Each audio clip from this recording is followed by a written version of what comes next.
बहरिया town इंतजामिया जो 6 जून ते उते सिंध एक्शन कमेटी जो धरणो उते जो हुन पंहिंजे गुंडनि जे ज़रिए बाहियूं ॾियारे अफ़रा तफ़री करे ऐं क़ौमी कारकुन क़ौमी क़यादत ते केस दाख़िल कया ऐं जेके क़ौमी कारकुन क़ौमी अॻवान सनान खान कुरैशी ऐं असांजो ॿिया जेके दोस्त अरेस्ट आहिनि उन्हनि जी आज़ादी जे लाइ कि 6 तारीख़ ते असांजा क़ौमी कारकुन ऐं क़ौम पर अॻवान जिन ते कूड़ा केस कया विया आहिनि ऐं खोड़ सारा क़ौमी कारकुन गुम कया विया आहिनि। असांजे पूरी सिंध में मुज़ाहिरा आहिनि त फिलफोर उन्हनि जा कूड़ा केस ख़तमु करे उनखे आज़ादु कयो वञे।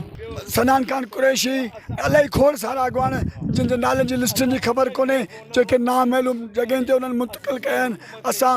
असां पुरज़ोर नमूने सां उन्हनि खे चिता था ॾियूं त तव्हां असांजा कारकुन असांजा लीडर ऐं असांजी सिंध तां कब्ज़ा ख़तमु करियो। बशीर ख़ान कुरैशी जे वॾे फर्ज़ंद सनान खान कुरैशी तां कूड़ा केस ख़तमु कया वञनि ऐं उन सां गॾोगॾु पूरी एक्शन कमेटी जे कारकुननि ऐं क़यादतनि तां कूड़ा केस हटाए करे ऐं बहरिया टाउन इंतज़ामिया खे जेको सो वधीक वलार खां रोकियो वञे। सिंधी क़ौम परस्तनि जे मथां कूड़ियूं एफआईआर दाख़िल कयूं आहिनि। सनान कुरैशी खे गिरफ़्तार कयो आहे। सनान कुरैशी असांजो हिकिड़ो वॾो सरमायो आहे।